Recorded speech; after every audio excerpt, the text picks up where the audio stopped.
Chief Antonio Locke, the newly appointed police chief who had been brought in specifically to dismantle a department the Department of Justice had flagged 3 times for the same violation. He had spent his 4th evening on the job doing something no chief in Marin Falls history had ever attempted, driving his personal vehicle, a matte black Lamborghini Urus, down Highway 9, the most complained about corridor in the county, to find out which officers would stop him based on nothing but the color of his skin and the car he was driving.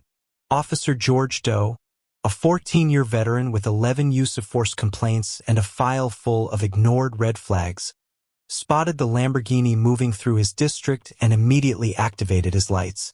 Because in his mind, there was simply no legitimate explanation for a black man behind the wheel of a $280,000 SUV. When Locke asked why he had been pulled over, Doe ignored the question entirely and issued a single command: license, registration, and proof of ownership. Now, when Locke calmly stated that he had committed no violation and that his rights were being ignored, Doe leaned into the window and told him that if he didn't comply immediately, he would be placed under arrest. And when Locke asked, "Arrested for what, exactly?" Doe's answer was as revealing as anything he would say that night. "I'm the one running this stop. Step out or get cuffed. That's the only choice you've got." What Officer George Doe did not know, what he was about to discover in the most career-ending way possible, was that the black man he had just profiled, ordered out of his vehicle, and illegally searched was the chief of police of Marin Falls. That the entire stop had been a deliberate integrity test. That every word, every command, every constitutional violation had been captured on his own body camera. And that inside the trunk of that Lamborghini sat a sealed envelope with Doe's name on it. Already signed, already dated, waiting for exactly this moment. Before we go further, what city or country are you watching from? Drop it in the comments right now. We love knowing where our audience is tuning in from around the world. And if you believe that driving an expensive car while black is not a crime and should never be treated as probable cause, hit like and subscribe. Because this story is for everyone who has ever been made to feel like a suspect for simply existing. The city of Marin Falls had been carrying this problem for a long time, and the people who lived there knew it in their bones. The Marin Falls Police Department had been the subject of 3 separate Department of Justice inquiries, each one documenting the same stubborn pattern. Black and Latino drivers were being stopped, questioned, and searched on Highway 9 and its surrounding districts at a rate 4 times higher than white drivers traveling the same roads. Complaints had been filed by the hundreds. A handful had been reviewed. Nearly all had been dismissed. Officers received verbal warnings at most. The community had shown up to city council meetings, written letters, organized, demanded accountability, and for years the response had been the same hollow reassurances and reshuffled paperwork. Finally, facing federal intervention and a community at its breaking point, the mayor made a decision. She was going to bring in someone from outside, someone who couldn't be absorbed by the culture, someone who had no loyalty to the way things had always been done. Chief Antonio Locke was 47 years old, built like the beat cop he had started out as, with clothes cropped silver at his temples and the quiet, deliberate energy of a man who had spent 25 years learning exactly when to speak and when to let silence do the work. He had risen from patrol officer to detective to federal civil rights investigator. A career built not on political maneuvering but on a single consistent reputation. He followed the Constitution, he expected everyone under him to do the same, and when they didn't, there were consequences. Real ones. When the mayor of Marin Falls called and told him she needed someone who couldn't be bought, intimidated, or institutionalized, Locke had said yes before she finished the sentence. He had already read the DOJ reports. He already knew what he was walking into. He also knew that policy alone would not fix it. You could rewrite the use of force manual, redesign the training curriculum, post new value statements in every precinct break room. And none of it would matter if the officers who were the actual problem never believed they would face real consequences for their behavior. Locke needed evidence. He needed to see it with his own eyes, from the same vantage point every black driver on Highway 9 had seen it from, through a windshield watching blue lights fill the rearview mirror.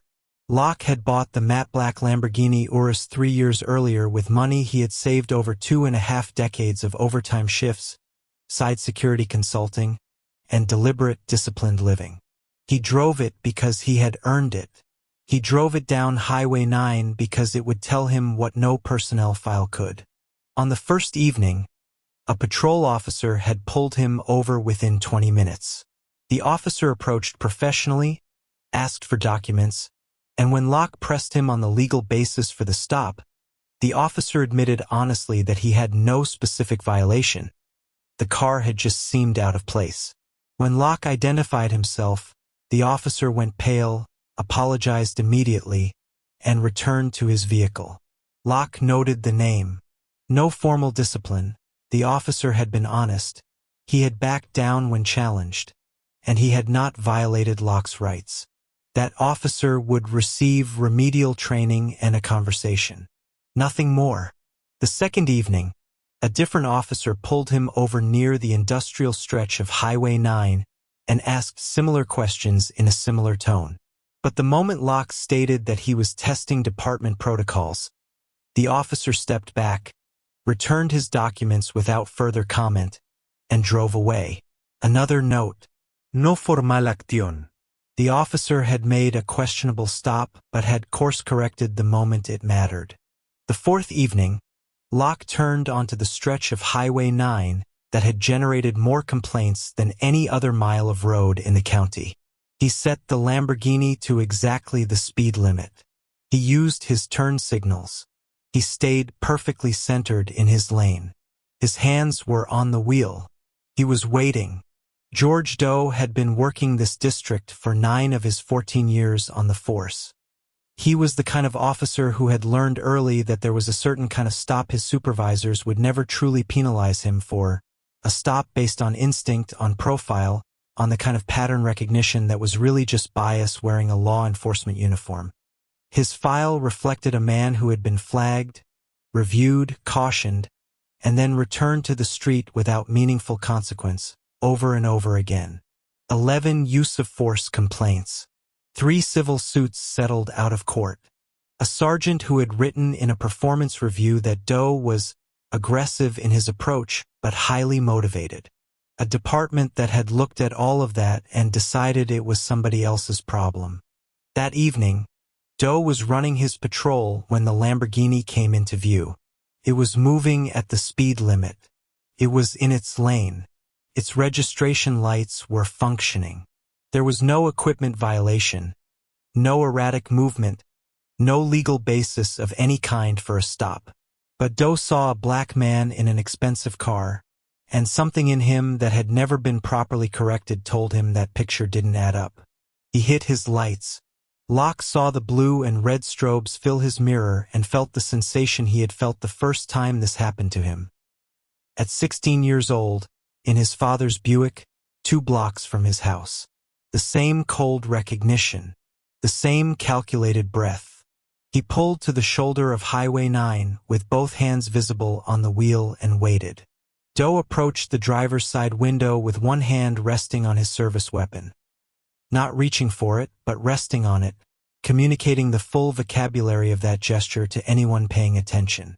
He stopped at the window, looked at Locke, and his first words were not a greeting. They were not an explanation. They were a demand. License, registration, and proof of ownership.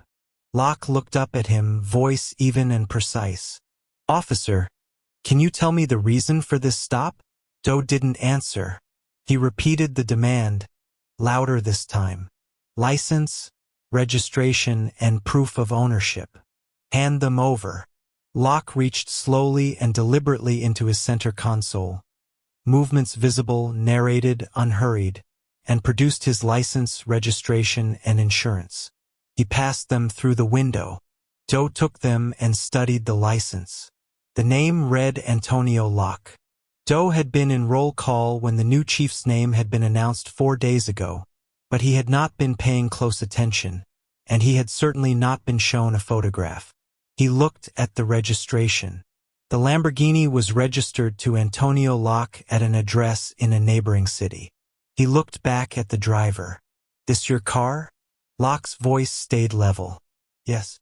As the registration shows, it is registered in my name." Doe's eyes moved back to the car, then back to Locke. "How does a man afford something like this?"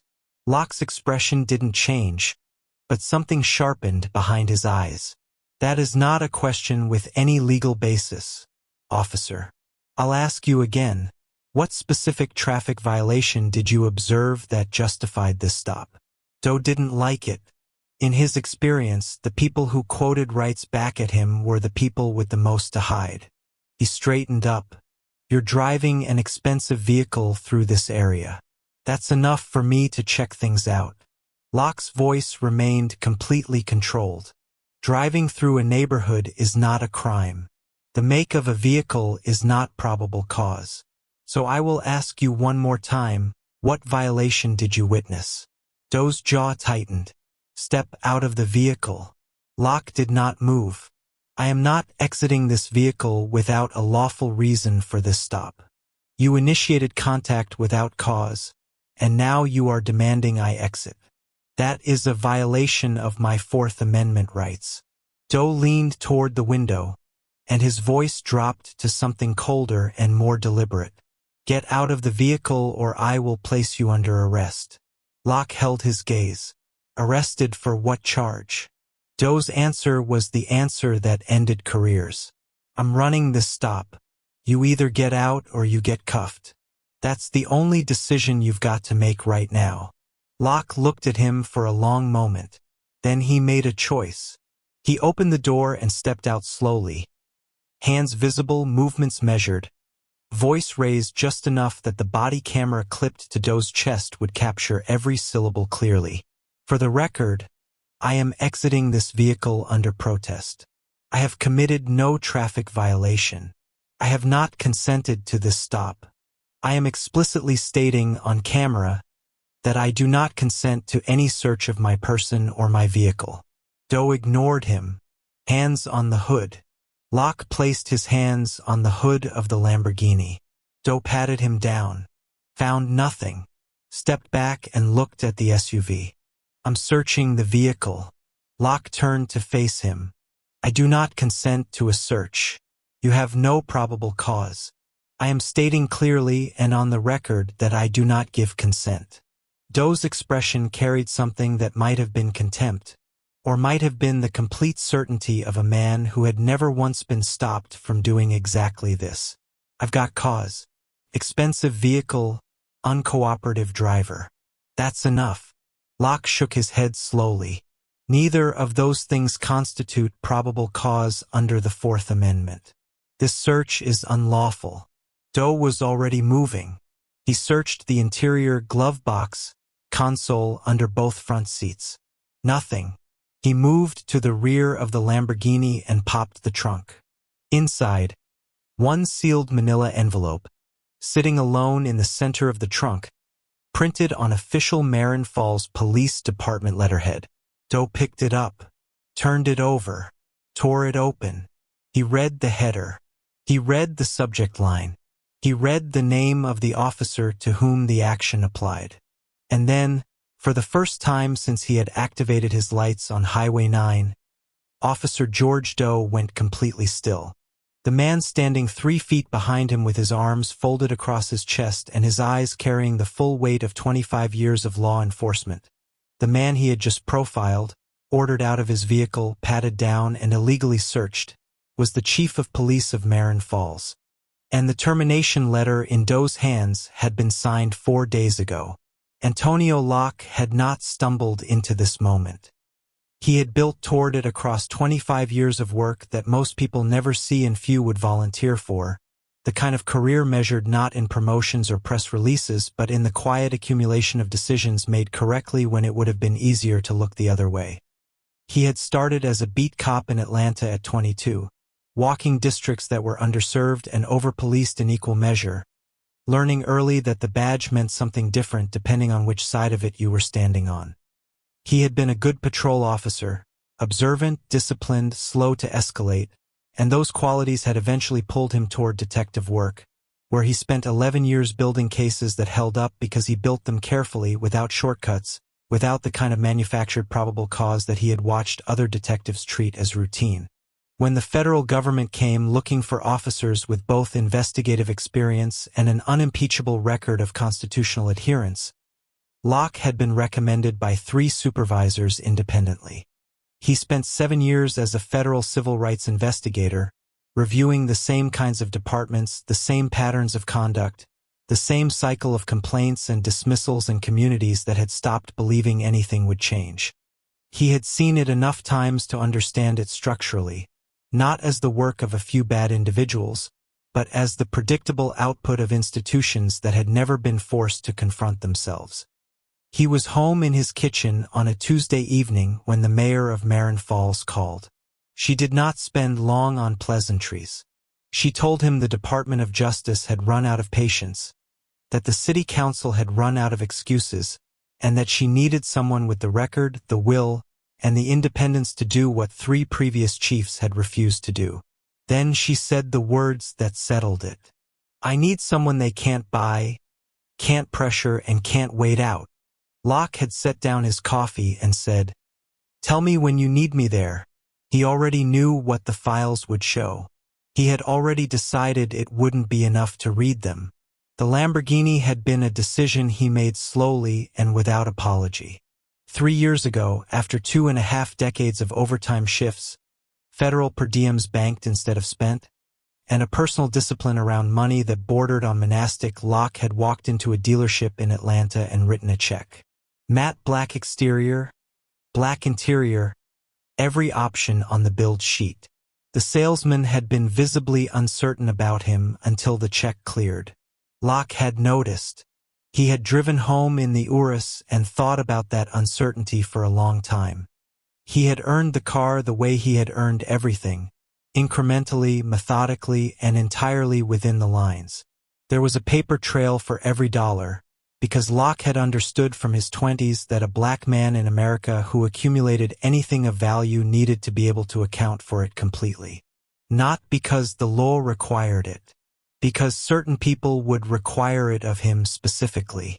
He had kept those records the way some men kept weapons, not hoping to need them, but prepared for the moment someone decided he did. The Urus was registered in his name, insured in his name, paid for in full, and when he drove it through Marin Falls on his 4th evening as chief, it was not a provocation. It was a diagnostic tool. No personnel file had ever told Locke what he actually needed to know about an officer. Files showed what supervisors had chosen to document and what institutions had chosen to retain. They showed the official version of a man, edited and archived. But a black man in a $280,000 SUV driving the speed limit down the most complained about corridor in the county, that showed him something no file could be revised to conceal. It showed him instinct. It showed him assumption. It showed him exactly which officers looked at that image and saw a suspect where the law required them to see a citizen. The Lamborghini was a mirror. Locke was simply willing to stand in front of it. The complaint map had taken Locke less than an hour to read and less than a minute to understand. The data was not subtle. It did not require interpretation or advanced analysis or the kind of statistical gymnastics that departments sometimes use to diffuse the plain meaning of numbers. It simply showed, in the most direct terms available, that if you were a black driver in Marin Falls, your odds of being pulled over changed dramatically the moment your tires touched Highway 9. For times the stop rate, not slightly elevated, not statistically marginal, for times. And the disparity did not track with crime data or accident rates or any other variable that might have offered an alternative explanation. It tracked with race and it tracked with that road, and it had been doing so consistently for 11 documented years. The justification written on the stop reports was almost uniform in its creativity. Furtive movements. That phrase appeared so frequently across so many different officers' reports that it had clearly become the department's preferred all-purpose rationale, vague enough to resist challenge, official enough to close a complaint. No one had ever defined what a furtive movement looked like on Highway 9 specifically. No one had needed to. The phrase existed to fill a box on a form, not to describe observable reality. The dashcam footage was its own story. Of the 340 Highway 9 stops flagged in the complaint data, 91 had no usable video record. Equipment malfunction, corrupted files, cameras that had somehow failed to activate during the precise window of a contested stop and then resumed normal function immediately afterward. The pattern was too consistent to be coincidence and too convenient to be anything else. Someone had learned that paperwork could be challenged, but missing footage simply produced a dead end. Locke had circled Highway 9 on the printed map with a single red line and set it on his desk the morning of his fourth day. He was not choosing it because it was the worst. He was choosing it because it was the most honest, the place where the department had stopped pretending and simply operated as it actually was. George Doe's personnel file was not a surprise. It was a confirmation, the kind of document that Locke had seen versions of in every troubled department he had ever investigated. The kind that told you less about the officer and more about the institution that had chosen, repeatedly and deliberately, to retain him. 14 years on the force. 11 use-of-force complaints across those 14 years, a rate that placed him in the top 4% of the department by that measure alone. 3 civil suits filed by citizens who had decided that the internal complaint process had failed them sufficiently that they were willing to hire attorneys and spend years in litigation instead. All 3 suits had been settled. None had gone to trial. The settlements had been paid from the city's liability fund, which meant that Marin Falls taxpayers had quietly absorbed the financial cost of Doe's conduct, while Doe himself had absorbed none of it. He had not been required to contribute to the settlements. He had not been suspended without pay. He had not been reassigned or retrained in any meaningful sense. He had been returned to Highway 9 each time like a tool that had been wiped clean and put back in the drawer. The 2019 performance review was the document Locke read most carefully. Doe's supervising sergeant had written 7 paragraphs, and the one that Locke underlined read as follows. Officer Doe is aggressive in his approach to patrol and highly motivated to engage with suspicious activity in his district. These qualities, properly channeled, make him an effective presence on the street. Properly channeled. Locke had stared at that phrase for a long moment. It was the language of a supervisor who understood exactly what he was documenting and had chosen words designed to make it defensible rather than words designed to make it accurate. Not one of the 11 complaints had resulted in formal discipline. Not one of the 3 civil suits had produced a performance improvement plan. Not one supervisor in 14 years had looked at the accumulated record of George Doe and decided that enough was enough. Until now.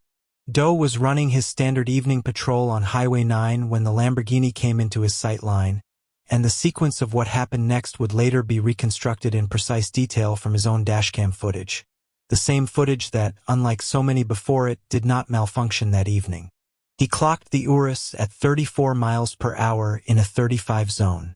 2 miles under the limit.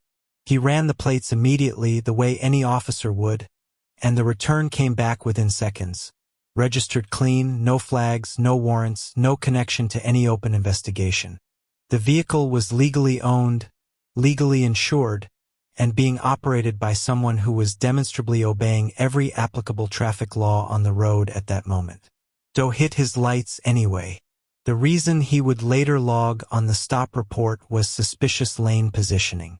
It was the kind of language that sounded technical enough to be credible to anyone who didn't look too closely, the implication being that the driver had been weaving or drifting or operating the vehicle in some irregular manner that justified intervention. The dashcam footage showed something categorically different. The Lamborghini was traveling in a straight, unbroken line, centered in its lane, maintaining consistent speed, with full stop compliance at the one signal it had passed in the preceding quarter mile. There was no lane positioning issue. There was no positioning issue of any kind. There was a black man in an expensive car on a road where George Doe had spent 9 years operating on the premise that such an image constituted reasonable suspicion in itself. He had never needed a legitimate reason on Highway 9. That was the institutional reality the complaint data had been documenting for 11 years, that in this district, with this department's tacit approval, the threshold for a stop had long since been reduced from probable cause to something far more subjective and far more revealing. Doe had simply never encountered a consequence serious enough to recalibrate his understanding of where that threshold actually sat under the law. That recalibration was approximately 4 minutes away. Locke had been in enough confrontations over 25 years to know that the most powerful thing an innocent man could do in that moment was remain completely, unervingly calm. Not passive. Not submissive. Calm in the way that a man is calm when he knows exactly where he stands legally and has already decided that nothing happening on the shoulder of Highway 9 would move him from that position. He handed his documents through the window with the measured deliberateness of someone who had rehearsed this interaction not as a fantasy but as a professional calculation. License, registration, insurance, all of it correct, all of it current, all of it belonging to a man who had done nothing wrong.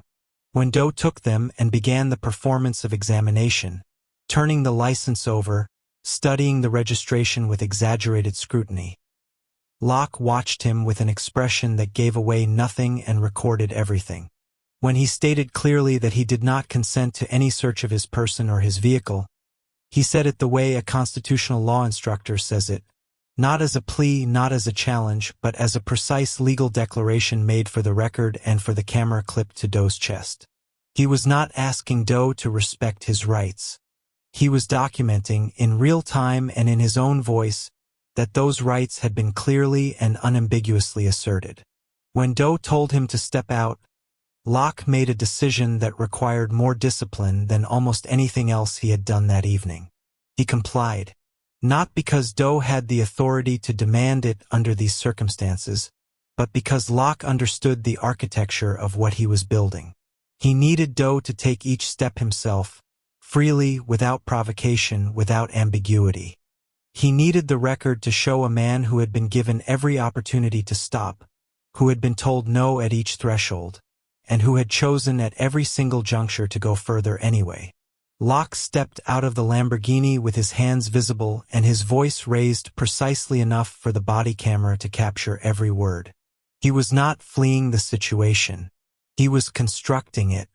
Doe had already searched everything he could reach without opening the trunk.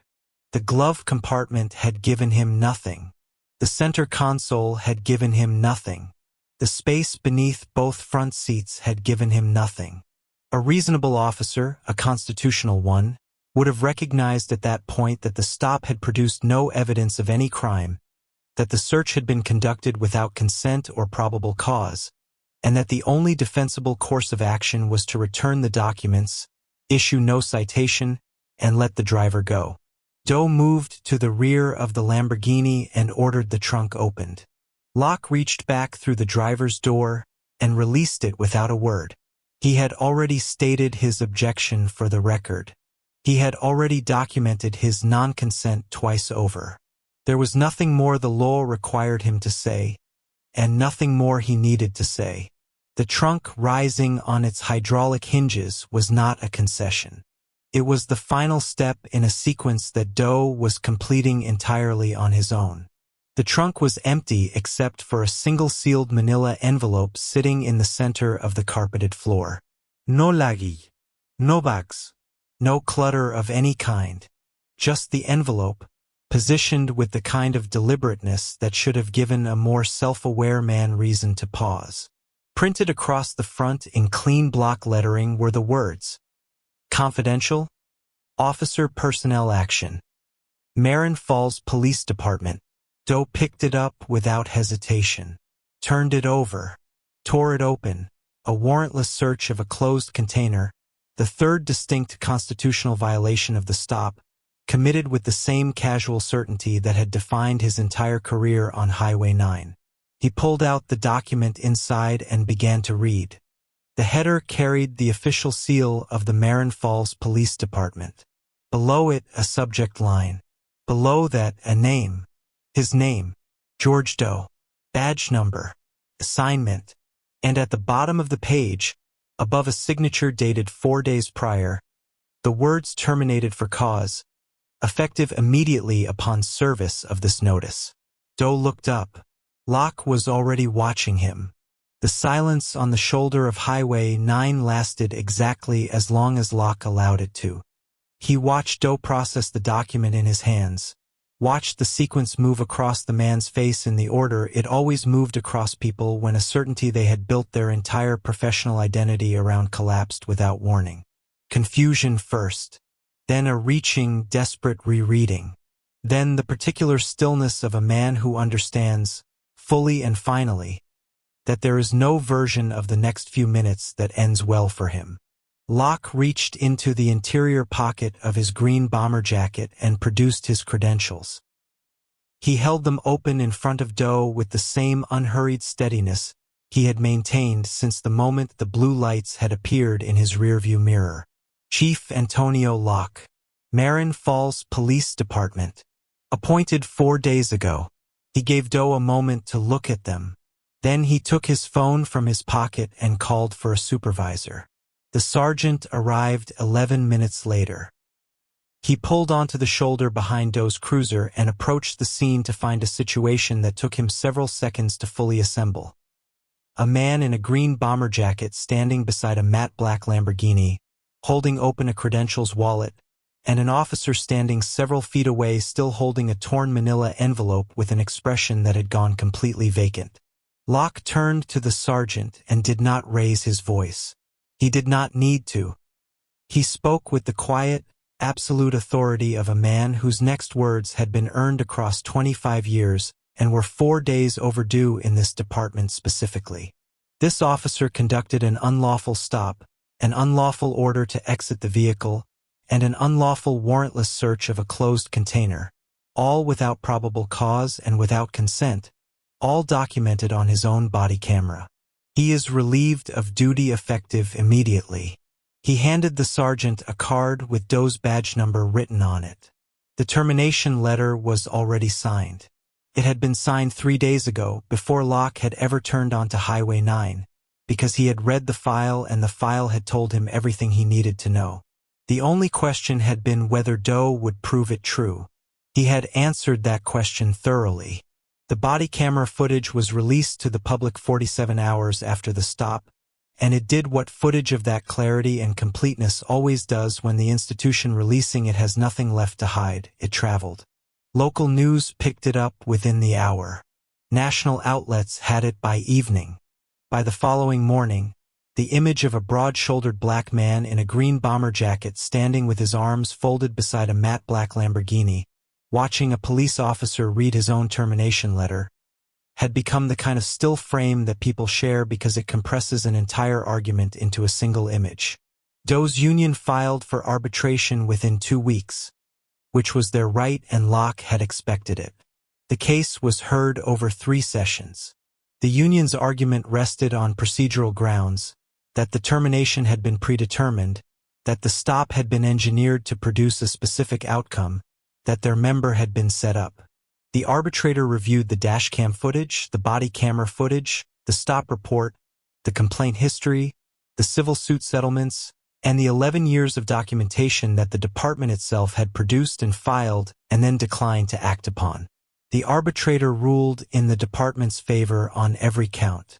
Doe's post-certification was subsequently revoked. His career in law enforcement was over. Locke's press conference ran nationally and was rebroadcast for days afterward. He did not speak in the language of victory. He spoke in the language of obligation, that what had happened on Highway 9 was not an ending but a beginning, and that the only measure of whether it meant anything was what the department did next. Over the following 4 years, Marin Falls PD reduced racially motivated traffic stops by 68%. They implemented the state's first algorithmic complaint tracking system, designed to flag patterns before they calcified into culture.